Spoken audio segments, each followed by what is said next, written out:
सभी का।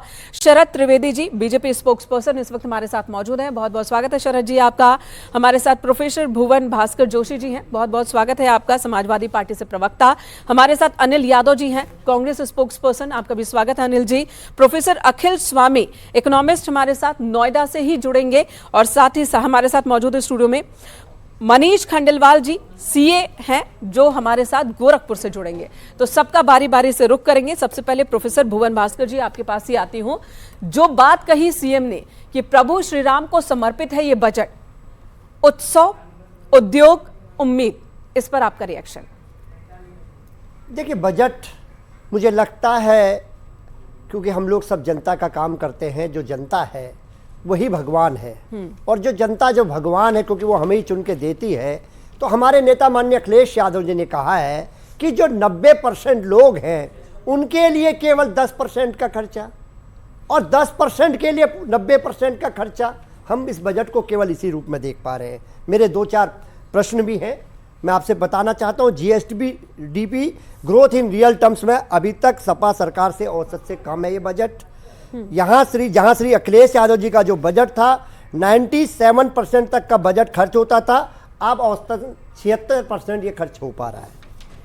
पब्लिक डेब्ट जहां पर 260% बढ़ गया है 2016-17 के बाद, सरकार अब तक 2.25 गुना बोरोविंग बढ़ रही है, उधार बढ़ रहा है। 2017 में माननीय अखिलेश यादव जी की सरकार में 30% बजट कैपिटल एक्सपेंडिचर पर खर्च होता था, वहीं भाजपा सरकार में यह 16% असल में खर्च हो रहा है। मैन्युफैक्चरिंग जीडीपी अनुपात लगभग -3.75 घटा है। तो कैसे made in India, made in UP हो रहा है? पिछले 3 वर्ष में उत्तर प्रदेश को मात्र 0.69 एफडीआई मिला है, जब देश में जितना भी एफडीआई आया है उसका 0.69 केवल उत्तर प्रदेश को मिलता है। ठीक है, तो आप ये कह रहे हैं कि जितनी भी बातें रखी गई हैं बजट में वो सिर्फ बातें हैं, जितने बजट अलॉट किए जा रहे हैं, बजट का आकार बढ़ रहा है लेकिन खर्च नहीं हो रहा है। ये आपकी तरफ से क्वेश्चन है, हम जवाब लेंगे बीजेपी स्पोक्स पर्सन से, लेकिन उससे पहले मैं अनिल जी से सवाल करना चाहूंगी। अनिल जी, आपको ये बजट कैसा लगा, यूपी का बजट? देखिए, कांग्रेस पार्टी के रूप में नहीं, अगर एक आम आदमी के रूप में भी कहूं तो ये बेहद निराशाजनक बजट है। सिर्फ आंकड़ों के साथ खेला किया गया है, बड़े बड़े नंबर दिखाए गए हैं। चाहे केंद्र का बजट हो, मोदी जी की बात करें, चाहे प्रदेश का बजट हो, योगी जी की बात कर लें। आप बताइए, 7,36,000 करोड़ का बजट बताया जा रहा है ये, जबकि सीएजी की रिपोर्ट खुद कहती है कि पिछले कई सालों में लगातार ये बजट खर्च ही नहीं कर पाते। जब आप बजट खर्च ही नहीं कर पाएंगे, धरातल पे लगा ही नहीं पाएंगे, तो इन नंबरों का क्या महत्व है? कुछ नहीं, ये सिर्फ आंकड़े रह गए। जहां तक बात है, क्योंकि अभी मैं आपको सुन रहा था, आप कह रहे थे कि क्योंकि इस बजट की शुरुआत जब मंत्री जी ने की तो राम का नाम लेकर शुरुआत की, और एक वो कहावत है ना कि मुंह में राम और बगल में छुरी। शुरुआत तो शब्दों में तो राम है, लेकिन छुरी से लोगों का, आम आदमी की जेब काटने का काम कर रही है। मैं समझता हूं कि हम बड़े बड़े टर्म्स में ना जाके आम आदमी की भाषा में बात करते हैं। आज महंगाई से सब त्रस्त है, महंगाई से सब त्रस्त है। नहीं, मैं बताता हूं, महंगाई से आज सब त्रस्त है। जब कांग्रेस की राजस्थान में सरकार थी तो हम लोग सिलेंडर 500 रुपए में देने का काम कर रहे थे। योगी जी को 2 बार बहुमत की सरकार दी। मुझे लगता है कि इस बार कम से कम योगी जी को समझना चाहिए था कि जनता ने आपको बहुमत की सरकार दी है, आप भी ऐसा राजस्थान जैसा काम कर देते। लेकिन जब आप राजस्थान का जिक्र करेंगे तो रोजगार की भी बात होगी। उस पे भी राजस्थान में बेरोजगारी फीसदी देख लीजिए और यहाँ पर बेरोजगारी फीसदी देख लीजिए। आप सुन तो लीजिए, यदि वहां पर 500 का सिलेंडर दिया जा सकता है तो योगी जी को नहीं देना चाहिए क्या? पेट्रोल डीजल आप 100 के आसपास होने जा रहा है। आप कहते थे कि मैं भाजपा के और राज्यों से और सस्ता करूंगा, कोई उस पर काम नहीं हुआ। आज किसी महिला से बात कर लीजिए, किसी गृहिणी से बात कर लीजिए, महंगाई से बिल्कुल परेशान है, लेकिन उस पर कोई चर्चा नहीं हो रही। ऊपर से मंत्री जी कह रहे हैं कि भाई अपराध मुक्त हो गया है प्रदेश। अभी ये तो एनसीआरबी का सरकारी डेटा है, उसमें उत्तर प्रदेश महिलाओं के प्रति क्राइम में नंबर 1 पे आया है।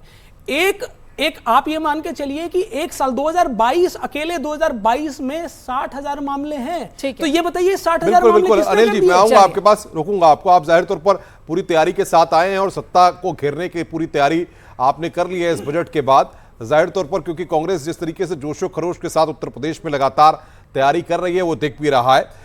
मैं शरद जी आपके पास आ रहा हूं। समाजवादी पार्टी के तर्क को आप सुन लिया और कांग्रेस के तर्क को आपने सुन लिया, दोनों आपको घेर रहे हैं, आपकी सरकार को घेर रहे हैं।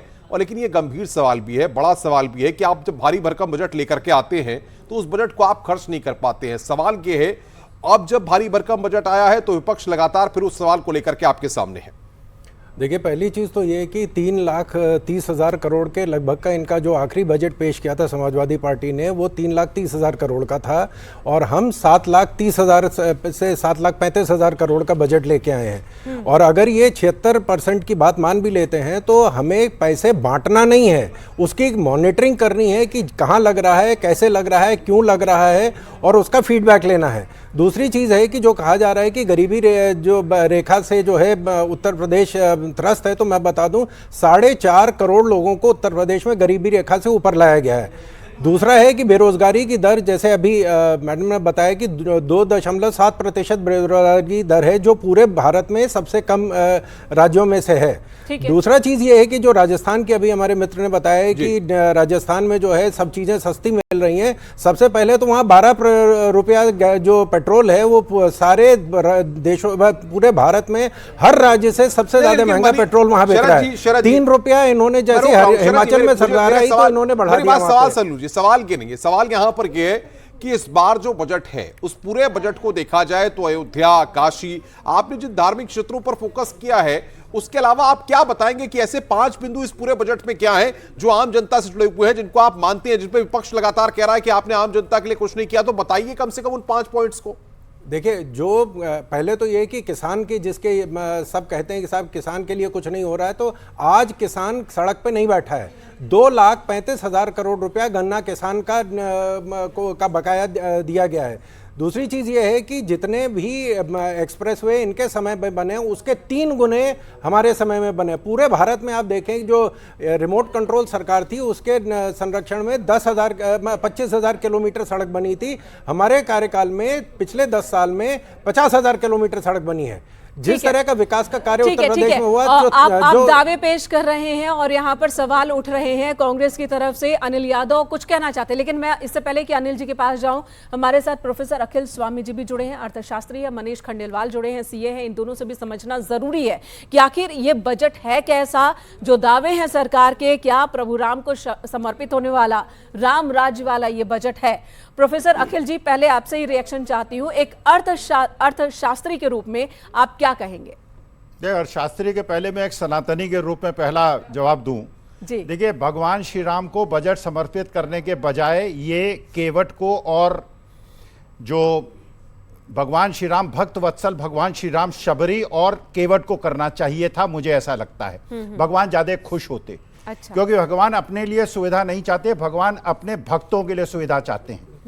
जो बात है वो ये है, वास्तविकता में शहरों के अंदर बड़ी बड़ी सड़कें, ब्रिजेस और ये जो इंफ्रास्ट्रक्चर आप खड़ा कर रहे हैं, और किसान को जो उसके इंफ्रास्ट्रक्चर की आवश्यकता है, जो फूड प्रोसेसिंग यूनिट्स की आवश्यकता है, जो फूड चेन की आवश्यकता है, जो कोल्ड स्टोरेजेस की आवश्यकता है, अगर आप पूरा नहीं कर रहे, देश की एक बहुत बड़ी समस्या जो पलायन है, आप उसको बढ़ावा दे रहे हैं। गांव वीरान हो रहे हैं, शहरों में अर्बन स्लम्स बन रहे हैं। दूसरी बात, मैं एक अध्यापक हूं, एक शिक्षक हूं। ठीक है। बजट अगर आप बनाते हैं और उसमें बच्चों को सरकारी नौकरी नहीं देते, बिहार ने एक आदर्श उपस्थित किया, कम से कम 3 लाख लोगों को नौकरी दी। उत्तर प्रदेश, मेरे उत्तर प्रदेश से जाके लोगों ने बिहार में नौकरियां की। अगर आप बजट का पैसा बचा के वेतन में पैसा नहीं देते और उसके बाद चमकती हुई सड़कें बनाते हैं, क्योंकि मैं शिक्षक हूं, मेरे स्टूडेंट्स अगर एमबीए और इंजीनियरिंग करने के बाद नौकरी के लिए तरसते हैं, ये देश की अर्थव्यवस्था के लिए अच्छा नहीं है। ये पूंजीपतियों के लिए, और जिस प्रकार के बजट और जिस प्रकार की अर्थव्यवस्था बनाई जा रही है, देश जो हमारा डेमोग्राफिक डिविडेंड का देश है, 20 साल बाद बूढ़ा हो जाएगा। इन बच्चों को नौकरी नहीं देंगे, बहुत बड़ा डिजास्टर बन जाएगा। अग्निवीर जैसी योजनाएं और बच्चों को प्राइवेट नौकरी में 15-15, 20-20 हजार की नौकरी देकर अब सरकारी खर्चे को जरूर बचा रहे हैं। अखिल जी, यहाँ पर दावा है सरकार का कि हम ओडीओपी के जरिए, मुद्रा लोन के जरिए सशक्त बना रहे हैं। सरकारी नौकरी के साथ साथ हम ये इंतजाम भी कर रहे हैं कि रोजगार का सृजन हो और बड़ी संख्या में युवा खुद भी उद्यमी बने, दूसरों को भी रोजगार दे, इसमें हम सक्षम करें। खैर, आपके सवालों का जवाब इस वक्त देंगे शरद द्विवेदी जी। शरद जी, ठीक है, कांग्रेस और एसपी की ओर से भी हाथ उठ रहा है, लेकिन इस सवाल का जवाब शरद जी, नौकरी के लिए कोई व्यवस्था नहीं है, रोजगार के लिए व्यवस्था नहीं है।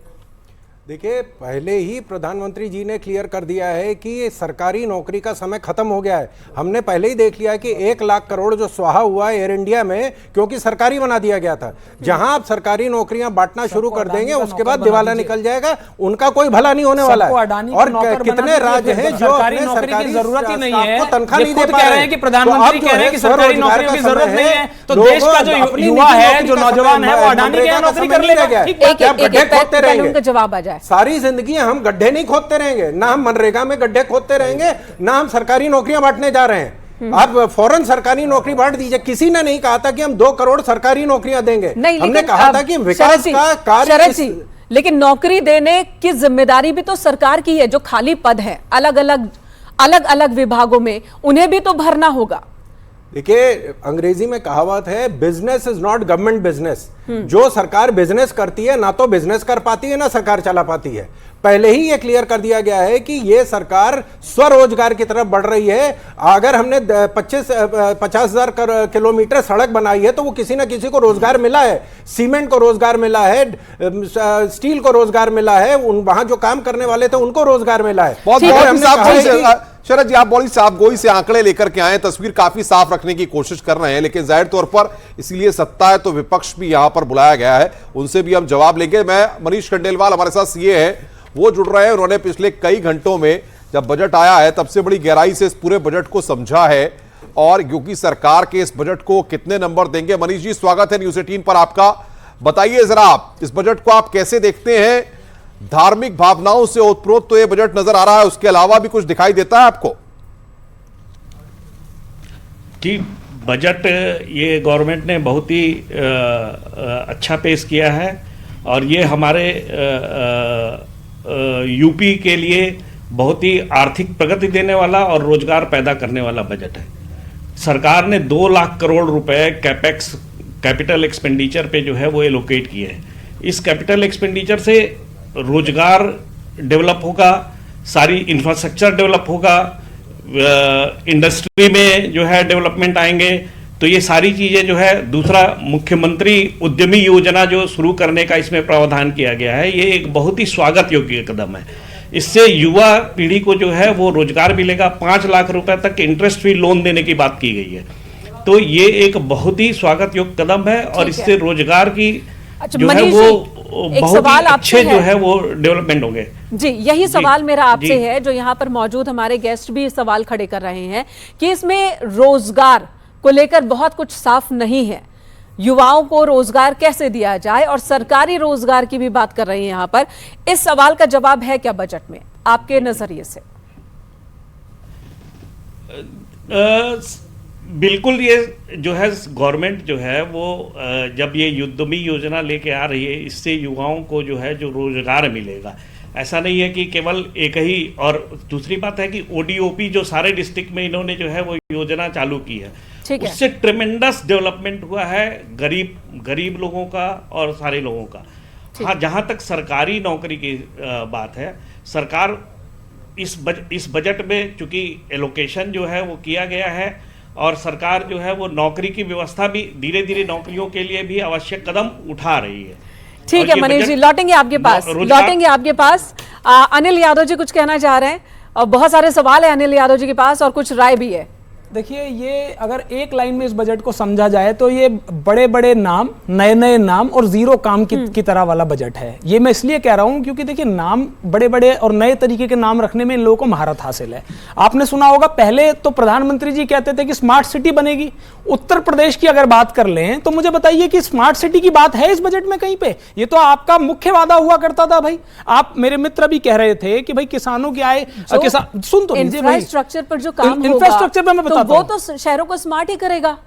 तो मतलब अब स्मार्ट सिटी नाम का कोई कॉन्सेप्ट नहीं रहा। ये क्लियर करा दीजिए कि जो थोड़ा बहुत जो भी इंफ्रास्ट्रक्चर का काम होगा उसे ही स्मार्ट सिटी समझा जाए। क्या ये बात आप कह सकती हैं, या भाजपा के प्रवक्ता कह सकते हैं कि भाई जो इंफ्रास्ट्रक्चर पे काम हो रहा है उसे स्मार्ट सिटी मान लिया जाए? नहीं कह पाएंगे, क्योंकि वो भी झूठ था और अब भी झूठ बोल रहे हैं। और दूसरी बात देखिए, इस प्रदेश को मूलभूत सुविधाओं पर काम करने की जरूरत है। इंफ्रास्ट्रक्चर पर जोर क्यों दिया जा रहा है? क्योंकि उससे भ्रष्टाचार आएगा, ठेकेदार और इनके अधिकारी मिलकर बंदर बांट करेंगे। और मेरे मित्र कह रहे थे कि भाई बजट को जो है फ्री में थोड़ी बांट देंगे। भाई साहब, मैं आपको बता दूं, ये जनता का पैसा, किसी के घर से किसी के पिताजी का पैसा नहीं है, ये जनता का पैसा जिसे आप जनता के काम में लगा रहे हैं, बांट किसी को नहीं रहे हैं। ये घमंड मत पालिएगा कि भारतीय जनता पार्टी वाले अपने घर से लेकर आए हैं इसको। अब दूसरी बात मैं कर लेता हूं, एक रोमियो स्क्वाड चलाया था जब सरकार बनी थी। आज बताइए उस स्क्वाड के बारे में चर्चा भी है क्या बजट में? इसकी पॉलिसी सरकार की यही है कि बड़े बड़े नए नए तरीके के नाम लाए, जनता को मूर्ख बनाए, और उसके बाद जब अगला बजट आए तो फिर नए नाम आए। क्योंकि अगर पुराने नाम पे चर्चा होगी तो ये उस पर पूछा जाएगा कि डेवलपमेंट क्या है, उसमें इनके पास कोई आंकड़ा नहीं होगा। एक इस बजट में लाइन कही गई है कि भाई हम 24,000 करोड़ जो है नई योजनाओं के लिए लाए हैं। मैं पूछना चाहता हूं, पिछले साल 32,000 करोड़ का एक बजट रखा था, उसमें भी यही कहा गया था कि नई योजनाओं के लिए लाए हैं। वो जो 32,000 करोड़ था वो कौन कौन सी योजनाएं थी और उनकी क्या स्थिति है, ये बता दें मेरे। चलिए आगे बढ़े, उससे पहले कुछ आंकड़े रख देते हैं। 2016 की अगर हम बात करें तो उस वक्त 3,46,000 करोड़ का बजट हुआ करता था, अब ये 7,36,000 करोड़ तक पहुंच चुका है। जीएसडीपी की आप बात कर रहे थे हमारे समाजवादी पार्टी के प्रवक्ता, तो जीएसडीपी 2023-24 में 25 लाख करोड़ की रही है, जबकि 2017 तक की अगर हम बात करें तो ये 12 लाख करोड़ की थी। गन्ना मूल्य भुगतान की बात कर ले, सरकार के ये आंकड़े हैं, 86,000 करोड़ रुपए भुगतान 2017 से पहले होता था, और अब की स्थिति है कि 2 लाख करोड़ रुपए तक का भुगतान हो रहा है। यूपी में निर्यात की बात करें, जो बार बार फोकस रहा है सरकार का कि निर्यात को बढ़ाना है, यानी कि प्रोडक्शन को बढ़ाना है, ओडीओपी 2 लाख करोड़ से ज्यादा का निर्यात हो रहा है, प्रोडक्शन हो रहा है। किसानों के लिए भी बिजली बिल माफ कर दिया, और तमाम ये वायदे किए गए, तमाम बातों को बजट में रखा गया है।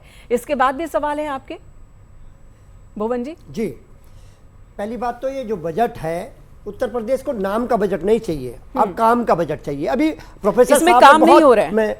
प्रोफेसर साहब ने बहुत जिम्मेदारी से जो प्रश्न उठाए थे युवाओं के लिए, क्योंकि वो टीचर और मैं भी टीचर हूं, मैं आपको बताना चाहता हूं आज उत्तर प्रदेश सरकार क्या करने जा रही है। इजराइल में हमारे युवाओं को भेजने का काम कर रही है। मैं पूछना चाहता हूं, क्या मैनिफेस्टो में ये लिखा था कि जो युद्ध प्रदेश है, हमारे युवा जो घर के चिराग होते हैं, उनको आप युद्ध क्षेत्र में भेज दिए जाए उनकी जान को सौगात पे? इस स्थिति में उत्तर प्रदेश की सरकार आ गई है। मैं आपको बताना चाहता हूं, जो अब अभी जो मैं मुद्दे बताना चाहता हूं, क्या क्या है इस बजट से, क्या महंगाई में क्या रोक लग पाएगी, सरकार बताने का काम करे। कितने युवाओं को रोजगार मिलेगा, सरकार बताए। अपराध और भ्रष्टाचार कम करने के उपायों पर कितना खर्च किया जाएगा, सरकार बताने का काम करे। मंदी और जीएसटी की मार झेल रहे काम और कारोबारियों को, दुकानदारों को बढ़ावा देने के क्या प्रावधान करे, सरकार ने बताने का काम करे। किसानों की बोरी की चोरी कब कम होगी उत्तर प्रदेश? बहुत आंकड़े लेकर के आए भुवन जी, मैं तारीफ करूंगा आपकी कि रिसर्च आपने बड़ी अच्छी की है कि एक पॉइंट और सवाल लेकर के आए, और जाहिर तौर पर विपक्ष की भूमिका यही होती है कि सवाल जब आए तो सत्ता पक्ष से सवाल पूछना। शरद जी,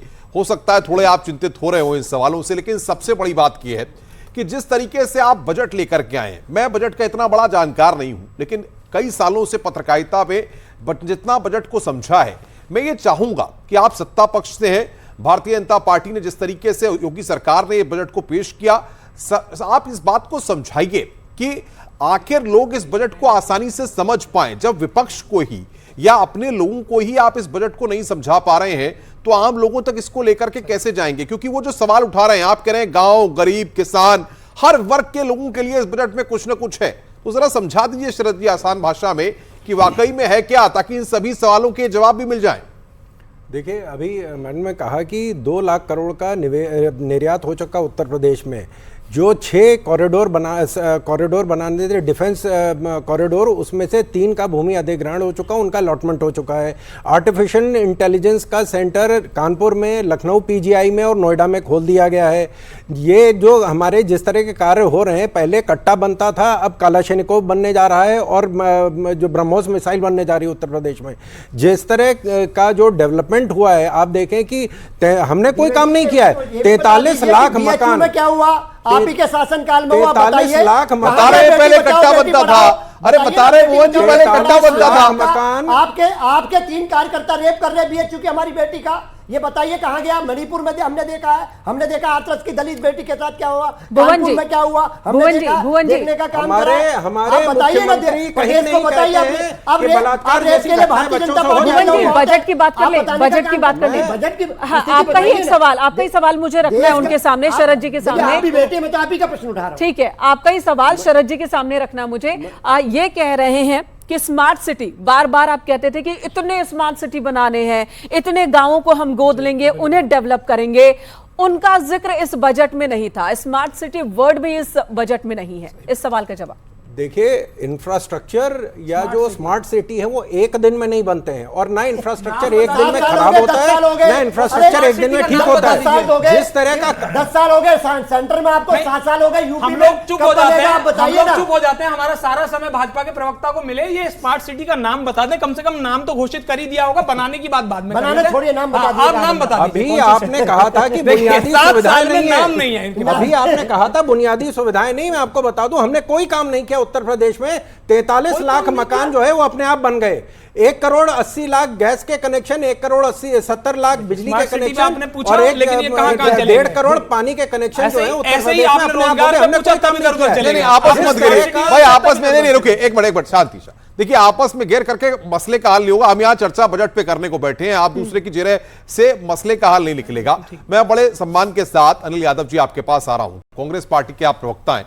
सवाल यह है, जिस तरह की रिसर्च और तमाम चीजें आप लेकर के आए हैं, बड़ी अच्छी बात है, लेकिन यहां पर जिस बजट को आप देख रहे हैं, आप सवाल खड़ा कर रहे हैं, हम देख रहे हैं कि अयोध्या, काशी और जितने धार्मिक क्षेत्र हैं उनको विकास को लेकर के योगी सरकार ने बहुत ही बढ़िया तरीके से बजट को एलोकेट किया है। तो उसकी सराहना तो आप करेंगे, क्योंकि आप भी क्या लगातार कहते हैं, आप कांग्रेस भी और तमाम नेता भी अयोध्या में जाकर के देख चुके हैं, दर्शन कर चुके हैं, स्नान कर चुके हैं। तो ये जो विकास हो रहा है ये तो दिखाई दे रहा है आपको। मैं उसी पे बता देता हूं। और देखिए, मेरे आंकड़े नहीं है, सरकारी आंकड़े सीएजी ने दिए थे। अयोध्या में जो विकास की आप बात कर रहे हैं, सीएजी ने कहा था कि बिना काम कराए टेंडर दिए जा रहे हैं और खूब बंदरबाट हो रही है। उसके बाद सीएजी को केंद्र से डांट पड़ी कि आप फील्ड का कोई काम नहीं करेंगे। आपको याद होगा अनुपम जी, आप बेहतर समझते हैं चीजों को। तो ये तो इनका विकास है, क्योंकि भ्रष्टाचार चरम पे है। हमने सीधे सीधे सवाल पूछे। देखिए, बजट जब आता है तो आम लोगों को बड़ी उम्मीदें होती है, लड़कों को, नौजवानों को लगता है कि रोजगार पर बात होगी। हमने सरकारी नौकरी पूछी, उन्होंने कहा कि मोदी जी ने तो मना कर दिया कि अब सरकारी नौकरी देने की जरूरत ही नहीं है। मुझे बताइए, क्या देश अडानी के यहां नौकरी करने जाएगा अगर ये सरकारी नौकरी नहीं देंगे? आज उत्तर प्रदेश के युवा जा रहे हैं ना बिहार, जा रहे हैं ना इजराइल। ये किसकी नाकामयाबी है? योगी जी की। दूसरी बार सत्ता चुनी गई है, 300 से ज्यादा बड़ा बहुमत आया है। मुझे लगा था कि योगी जी को थोड़ा तो प्रेम, थोड़ा तो भावनाएं इस प्रदेश के लोगों के साथ जुड़ी होंगी, लेकिन कोई आम आदमी के साथ इनकी भावनाएं नहीं। ठीक है अनिल जी, आपके सवाल का जवाब, उद्योगपतियों के लिए बजट आया है, आम आदमी की बात नहीं। आपके सवाल का मैं जवाब लूंगी और अखिल जी आपके पास भी आऊंगी, लेकिन उससे पहले मनीष खंडेलवाल जी का एक बार फिर से रुख करना चाहूंगी। मनीष खंडेलवाल जी, रोजगार को लेकर इसमें कुछ नहीं दिख रहा है। एक सीए के नजरिए से ये जो बजट है, ये प्रदेश को आगे ले जाने की दिशा में कितने नंबर पाने वाला बजट है, और प्रदेश के युवाओं के भविष्य को नजर रखते हुए कितने नंबर पाने वाला बजट है? देखिए, ये अगर हम 10 के स्केल पे देखें तो ये बजट जो है वो 7 से 8 नंबर पाने वाला बजट है। इसमें रोजगार की बात की गई है। अगर हमारा इंफ्रास्ट्रक्चर डेवलप होता है, हमारे इंडस्ट्री डेवलप होती है, हम सरकार ने जो है करीब करीब पिछले उसमें 40 लाख करोड़ रुपए के इन्वेस्टमेंट प्रपोजल लेके आए थे, जो कि अब धीरे धीरे धरातल पे उतरना शुरू हो रहे हैं। तो अगर कहीं पे भी इंफ्रास्ट्रक्चर जब डेवलप होता है तो एनसीलरी बहुत सारी चीज़ें डेवलप होती हैं। उससे गरीबों को, किसानों को जो वो है वो मतलब गरीब लोगों को, युवाओं को काफ़ी संख्या में रोजगार की जो है वो संभावनाएं बढ़ती हैं। ठीक है। तो इस बजट में जो है वो जो रोजगार के लिए इनडायरेक्टली देखें तो रोजगार के लिए बहुत ही अच्छी, और जो उद्यमी मुख्यमंत्री जो है वो उद्यमी योजना जो शुरू की है, उससे आप देखिएगा ट्रेमेंडस जो है वो चारों तरफ जो है वो युवाओं में जो रोजगार की भावना डेवलप होगी, सेल्फ एम्प्लॉयमेंट भी की भावना, सेल्फ रोजगार की भावना डेवलप होगी। आपका ये जवाब है। प्रोफेसर अखिल स्वामी जी, बताइए, आप कह रहे हैं कि इसमें कुछ भी अच्छा नहीं है बजट में, क्या वाकई कुछ भी अच्छा नहीं है? नलकूपों की संख्या बढ़ाई जा रही है, फ्री में किसानों को अब बुंदेलखंड और जो ब्लैक जगहें थी वहां पर भी अब नलकूप के जरिए पानी पहुंचाए जा रहे हैं, किसानों की आय दोगुनी होगी, ये बात एक बार फिर से दोहराई गई है। ऐसा कुछ दिख रहा है आपको या नहीं? देखिए, मेरे लिए बड़ा शर्मनाक है ये आईआईटी घटना जिसका संदर्भ लिया गया। उसी आईआईटी से 1973 में मैंने इंजीनियरिंग पास की है, और मेरे लिए इतना निराशाजनक है कि मेरी आईआईटी जिस हॉस्टल में मैं रहता था उसी के बगल में ये शर्मनाक घटना गुंडों ने की है। और वो गुंडे कौन थे? योगी जी कृपा करके उन ऐसे गुंडों को बड़े पदों पे और माननीय प्रधानमंत्री से मिलने की अनुमति न दिया अखिल जी, वो गुंडे जेल में हैं 3 महीने बाद। और यहाँ जो मेरा सवाल है, अभी यहाँ जो सवाल है, बजट को लेकर हम बात कर रहे हैं और बजट में ये सवाल है कि क्या आपको दिख रहा है कि किसानों के लिए, गांव के लिए कुछ एलोकेशन है या नहीं है? मैडम कृपा करके बोलने दें, क्योंकि इसमें कानून व्यवस्था की बात भी बजट में बिल्कुल, की कानून गई व्यवस्था की बात है। ये कानून व्यवस्था है। हिंदुस्तान में जब से हम आजाद हुए हैं केवल 2 बार संसद के अंदर आक्रमण हुआ है। पहली बार जो आतंकवादी थे अंदर नहीं घुस पाए थे, अटल जी का जमाना था। इस बार अंदर बच्चे घुस गए, वो इनका जमाना है। देखिए, कानून व्यवस्था की बात कीजिए तो मुख्य मुद्दों पर आज एक और चीज बताता हूं, अर्थशास्त्र का एक मुख्य नियम जो सपा के जो प्रवक्ता हैं वो भी सहमत होंगे। एक कंसेप्ट है अर्थशास्त्र का, marginal propensity to consume. Hindustan के अंदर जीडीपी बढ़ाना, पर कैपिटा इनकम को बढ़ाना हमारा उद्देश्य नहीं है। जिस प्रकार से डिस्पैरिटी बढ़ रही है, 82 करोड़ लोगों को मुफ्त अनाज दे रहे हैं और अडानी का जो मार्केट कैपिटलाइजेशन है वर्ल्ड की तीसरी जगह पे पहुंच रहा है। अंबानी जी का मार्केट कैपिटलाइजेशन 8 लाख करोड़ से 22 लाख करोड़ हो रहा है। मैं सर रोकूंगा आपको, मैं रोकूंगा, वक्त की मेरे पास कमी है और भी मेहमानों के पास मुझे चलना है, वक्त की कमी है। नहीं सर, अखिल जी मैं रोक रहा हूं आपको, मैं रोक रहा हूं अखिल जी, मैं रोक रहा हूं आपको, वक्त की मेरे पास कमी है और भी मेहमानों के पास मुझे चलना है। शरद जी, आप तमाम समाजवादी पार्टी की तरफ से, कांग्रेस की तरफ से एक सवाल मैं ले लूं, उसके बाद में आ रहा हूं आपके पास। शरद जी, सबसे बड़ी बात यह कि जिस तरीके से बजट को तैयार किया गया, सारी चीजें लिखी गई, इस पूरे बजट को देखने के बाद विपक्ष की तरफ से सोशल मीडिया पर तमाम तरह से ये बातें लगातार देखने को मिल रही हैं कि आगे कुछ महीनों के बाद, कुछ वक्त के बाद लोकसभा चुनाव है और अयोध्या में राम मंदिर का तैयार होना और पूरे देश में एक धार्मिक माहौल बनना, उसके बाद धार्मिक क्षेत्रों के लिए बजट एलोकेट करना, इस सबको दिखा करके, प्रदर्शित करके योगी सरकार भी उत्तर प्रदेश की 80 लोकसभा सीटों पर वोट बैंक को साधने के लिए एक बड़ा संदेश देना चाहती है। नहीं, बिल्कुल, हमने 31,000 करोड़ निवेश कर दिया है और 85,000 करोड़ निवेश होना है अयोध्या में सिर्फ। और मैं आपको बता दूं कि जो काशी विश्वनाथ कॉरिडोर, मतलब आप मानते हैं अयोध्या के जरिए आप प्रदेश की 80 लोकसभा सीटों को साधने की कोशिश कर रहे हैं? ये बात आप मानते हैं? कर रहे हैं। अगर हमने रैपिड रेल ट्रांसपोर्ट सिस्टम पश्चिमी उत्तर प्रदेश में हुआ है, वो गोरखपुर में नहीं हुआ, बुलाया गया है। आप उत्तर प्रदेश में सनातनियों का एक वोट नहीं पाएंगे। चलिए ठीक है, ये पर्सनल कमेंट ज्यादा लग रहा है, पर्सनल कमेंट ज्यादा लग रहा है। ठीक है, बहुत जल्दी से भुवन जी के पास, भुवन जी, ठीक है, आप दोनों प्लीज शांत हो जाइए, प्लीज शांत हो जाइए। इस तरह से पर्सनल कमेंट नहीं। भुवन जी, एक सवाल है आपसे, समाजवादी पार्टी के राष्ट्रीय अध्यक्ष अखिलेश यादव जब मुख्यमंत्री थे वो ही बार बार कहा करते थे कि कनेक्टिविटी बढ़ाओ तो विकास खुद ब खुद हो जाएगा।